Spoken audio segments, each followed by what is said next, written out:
अस्सलाम वालेकुम, मेरा नाम है दानिश मकसूद और आप देख रहे हैं मेरा YouTube channel Dawn news editorials. आज है 9 जून 2020 और मैं आपसे डॉन का ओपिनियन करा रहा हूँ उर्दू तर्जुमे के साथ। वो है एनएफसी कंट्रोवर्सी और इसके राइटर हैं बासिल नबी मलिक।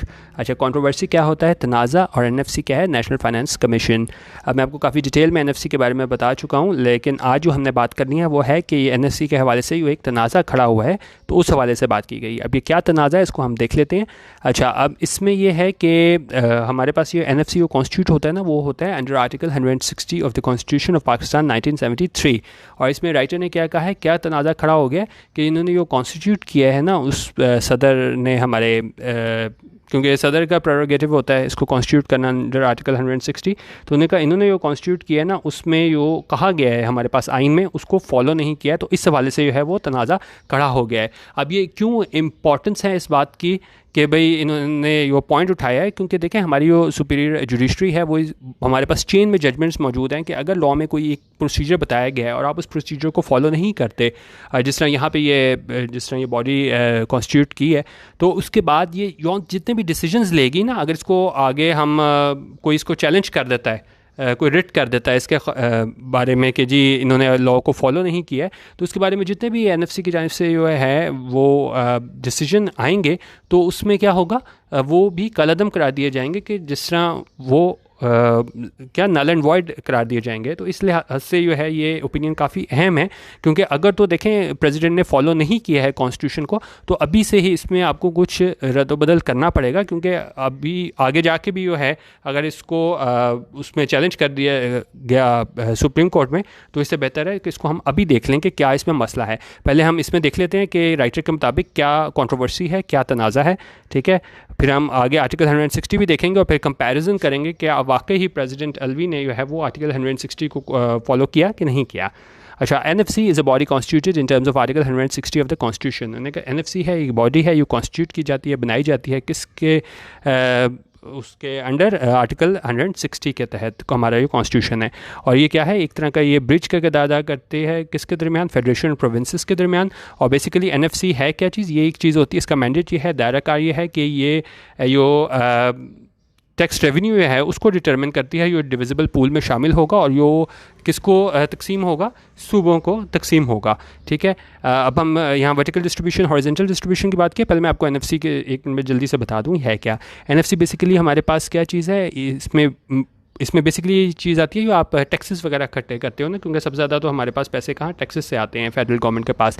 तो फिर उसमें एनएफसी अवार्ड के तहत जो है ना, वो डिविजिबल पूल में आ जाते हैं पैसे जो टैक्सेस इकट्ठे हुए होते हैं, और वो वहाँ से मुंतकिल हो जाते हैं हमारे पास सूबों के पास, ठीक है। जब फेडरल से हमारे पास जाते हैं इसके पास सूबों के पास, तो वो कहाँ पे उसको क्या बोलते हैं, उसको हम वर्टिकल डिस्ट्रीब्यूशन ऑफ फंड्स बोलते हैं between the federation and provinces, इसको वर्टिकल डिस्ट्रीब्यूशन बोल देते हैं। और हॉरिजॉन्टल डिस्ट्रीब्यूशन क्या होती है, जो आपस में सूबों में जो है वो डिवाइड किया जाता है, उसको हम हॉरिजॉन्टल डिस्ट्रीब्यूशन बोलते हैं। तो बेसिकली ये एक एनएफसी का फैक्टर है हमारे पास कि किस तरह जो है वो रिसोर्सेज डिवाइड किए जाते हैं फेडरेशन और सूबों के दरमियान। और 7th एनएफसी अवार्ड से पहले क्या था, 2010 से पहले, कि पॉपुलेशन सोल क्राइटेरिया था डिसाइड करने में कि किसको कितना शेयर मिलेगा इस टैक्सेस का। तो और उसमें क्या था कि पहले जब सिर्फ पॉपुलेशन के हवाले से ये डिसाइड किया जाता था, तो ज़ाहिर है पंजाब की पॉपुलेशन ज़्यादा थी, तो पंजाब को ज़्यादा शेयर मिल जाता था, जिसकी बुनियाद पे जो दूसरे सूबे वाले थे वो उन्होंने कहा कि जी आपको क्राइटेरिया बदलना चाहिए।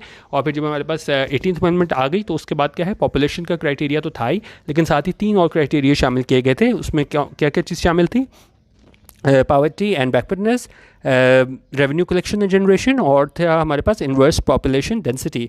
तो ये 3 चीज़ें इसमें शामिल की गई थी पॉपुलेशन के साथ। और इससे क्या हुआ था, इससे कम से कम ये हुआ था कि जो बलूचिस्तान का जो शेयर था ना वो थोड़ा बढ़ गया था, ठीक है। तो ये एक तो ये एनएफसी था कि किस तरह डिवाइड किया जाता है, क्या क्राइटेरिया होता था, ठीक है। और बेसिकली इन्होंने यहाँ पर वो बात की है कि आपने उस प्रोसीजर को फॉलो नहीं किया जो हमारे पास आर्टिकल 160 में सदर को के पास इख्तियार था।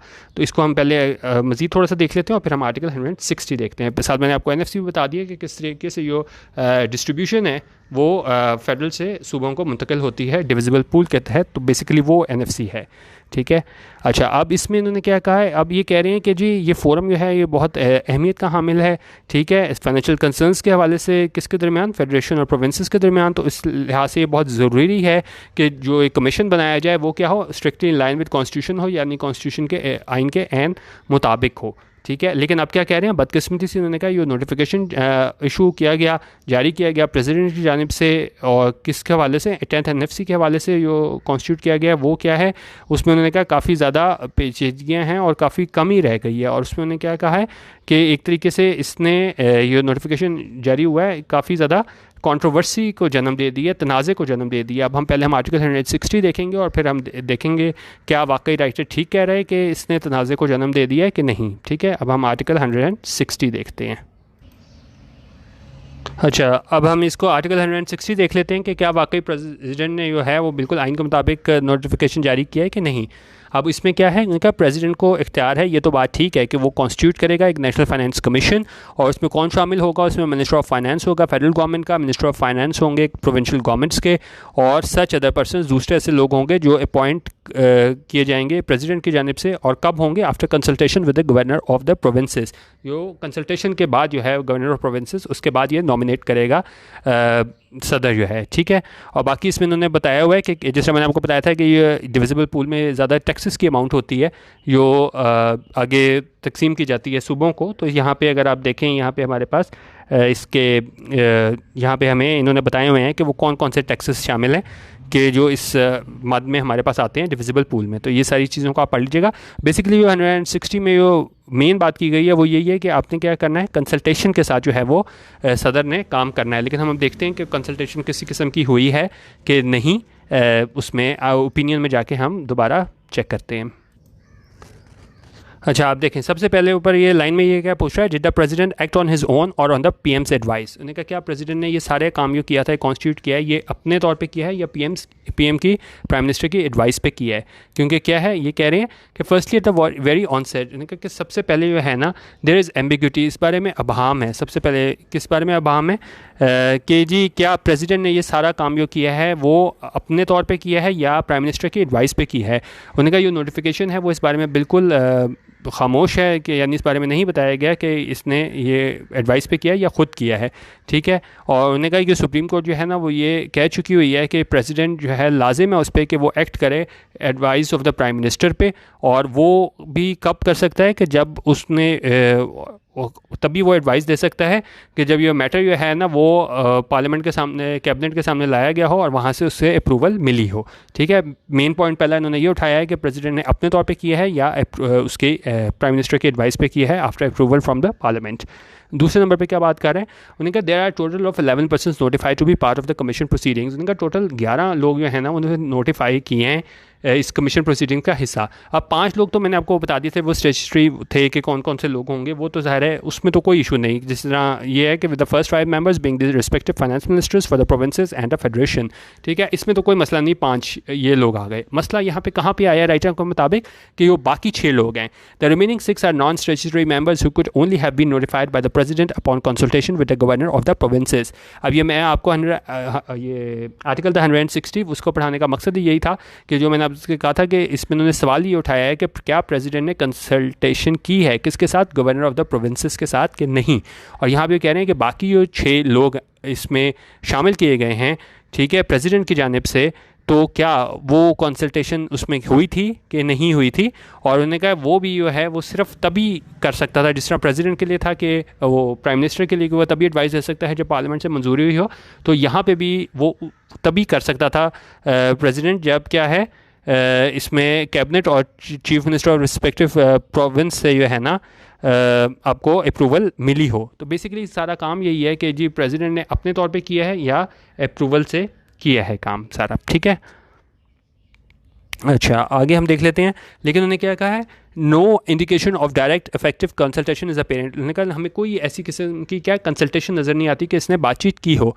लेकिन उन्होंने कहा कि अगर हम देखें कि ये सिंध गवर्नमेंट वाले एतराज़ उठा रहे हैं तो उससे तो क्या लग रहा है कि वो प्रेसिडेंट है उसने क्या अपॉइंट कर दिया है, उसने adviser to prime minister of finance को अपॉइंट कर दिया है, और क्या है revenue adviser to prime minister on finance and revenue को एज ए मेंबर उसने अपॉइंट कर दिया है, and finance secretary government of Pakistan as official expert, ठीक है। सबसे ज़्यादा इस पे एतराज़ उठाया, एक तो ये इन्होंने इसको जो फाइनेंस एंड रेवेन्यू यह है इसका एडवाइज़र, इसको एज ए मेंबर वो कर लिया है, उसमें नाम दे दिए उन 11 लोगों में, और दूसरा उन्होंने जो फाइनेंस सेक्रेटरी को शामिल किया है गवर्नमेंट ऑफ पाकिस्तान को एज ऑफिशियल एक्सपर्ट, क्योंकि उन्होंने क्या कहा है, without effective and direct consultation of any kind, उन्होंने कहा बगैर कंसल्टेशन के इन्हें अपॉइंट कर दिया है। और फिर क्या है, article 160 does not appear to even recognise और acknowledge the role of an official expert.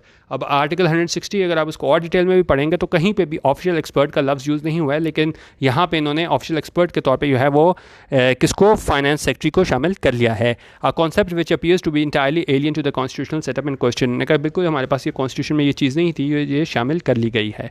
ठीक है, अब ये दो बातें इन्होंने इस पर एतराज़ उठाया। तीसरा एतराज़ क्या उठाया है, उन्होंने कहा कि इसका स्कोप है ना, एक चीज़ आपका स्कोप होता है, दायरा कार होता है, तो प्रेसिडेंट ने किस चीज़ की अटैम्प्ट की है, कोशिश की है कि आप अपनी उसकी जुरिस्डिक्शन थी उससे हट के है ना, इसने इसके स्कोप को में इजाफा करने की कोशिश की है। किस तरह की है, मिसाल के तौर पे जो प्रेसिडेंट ने है वो क्या है, public debt and it's repayment को भी है इसमें डिस्कस किया है, लेकिन उन्होंने क्या कहा है, ये सब्जेक्ट है हमारे पास, ये है आता है हमारे पास काउंसिल ऑफ कॉमन इंटरेस्ट जो है CCI, वो अप्रोप्रिएट फोरम है जहाँ पे हमारे पास पब्लिक डेट के बारे में जो है वो रिकमेंडेशंस, पॉलिसी डिसीजंस जो हैं वो फॉर्मुलेट किए जाते हैं। लेकिन उन्होंने कहा एक तो यहाँ पे जुरिस्डिक्शन से एक्सीड किया है किसने, सदर ने।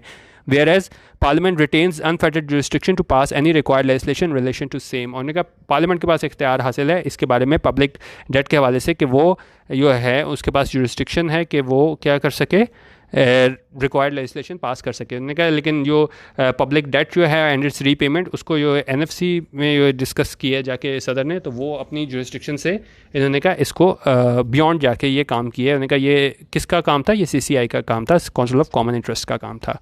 ठीक है, अच्छा उसके साथ मज़ीद उन्होंने क्या कहा है, क्या सदर ने गलत किया है, उन्होंने क्या किया है कि इसने ये भी कहा है कि has also sought that commission recommend an allocation of resources budget for Azad Jammu and Kashmir and Gilgit Baltistan. उन्होंने कहा कि जी आप एलोकेशन की जाए किसकी, रिसोर्सेज की, बजट की, किसके लिए, आज़ाद जम्मू एंड कश्मीर और इसके GB के लिए। लेकिन उन्होंने कहा लेकिन अगर हम कॉन्स्टिट्यूशन को देखें तो ये असेसमेंट, एलोकेशन ऑफ रिसोर्सेज जो है ना, ये किसकी डोमेन में आते हैं, ये फेडरेशन और पार्लियामेंट की डोमेन में आते हैं। लेकिन सदर ने क्या किया है, इसको भी उठा के आप कमीशन के उसमें परव्यू में ले आए हैं। ठीक है, लेकिन उन्होंने कहा ये क्या है, on the whole such matters do not appear to fall within its domain. उन्होंने कहा ये इसकी डोमेन में नहीं आते, तो यहाँ पे इसको नहीं करना चाहिए था सदर को। और यहाँ पे उसमें क्या कहा है कि president appears to be in violation of clear constitutional provisions. उन्होंने कहा ये सारे काम करके ना ऐसा है कि प्रेसिडेंट ने इसको वायलेशन की है इसकी कॉन्स्टिट्यूशनल प्रोविजंस की, और किसकी, कौन से आर्टिकल की खिलाफवर्जी की है, article 160 of the constitution of Pakistan 1973। अच्छा, और साथ उन्हें क्या कहा है, उन्हें डेलीगेट कर दिए हैं क्या ये पोजीशंस कमीशन को, किसको, नॉन इलेक्टेड मेंबर्स को, क्योंकि जिस पे ये इतराज़ उठाया जा रहा है कि ये जिनको ये दिए गए हैं, क्योंकि 5 लोगों पे तो कोई इतराज़ नहीं, 11 में से मसला सारा वो बाकी 6 लोगों के लिए आ रहा है जिसको प्रेसिडेंट ने जो है वो दिए हैं पोजीशंस, तो उस पर इतराज़ आ रहा है। और वो कौन से लोग थे 6? उन्होंने कहा जी वो नॉन इलेक्टेड मेंबर्स थे। तो उन्होंने कहा ये जो लेटर एंड स्पिरिट है आर्टिकल 60 उसके अगेंस्ट जाता है। क्यों? क्योंकि उन्होंने कहा ये कमीशन है ना, उसमें क्या होना चाहिए कि सिर्फ इलेक्टेड रिप्रेजेंटेटिव्स होने चाहिए, कि ये लाजमी है कि ये इलेक्टेड ऑफिशियल्स हैं वो चेयर करें मीटिंग्स, वो सदारत करें इन मीटिंग्स की। लेकिन ऐसा क्या है कि इस चीज़ की गैर मौजूदगी में जो है फेडरेशन के फाइनेंस मिनिस्टर के जो डेलीगेट कर दी गई है चेयर किसको, प्राइम मिनिस्टर के एडवाइज़र को on finance and revenue, the president appears to have heard. उन्हें ऐसा लगता है कि प्रेसिडेंट ने यहाँ पे क्या है, गलती कर ली है, किसको, यो इन्होंने डेलीगेट कर दिया है चेयर ऑफ द कमीशन किसे, प्राइम मिनिस्टर के adviser on finance and revenue को।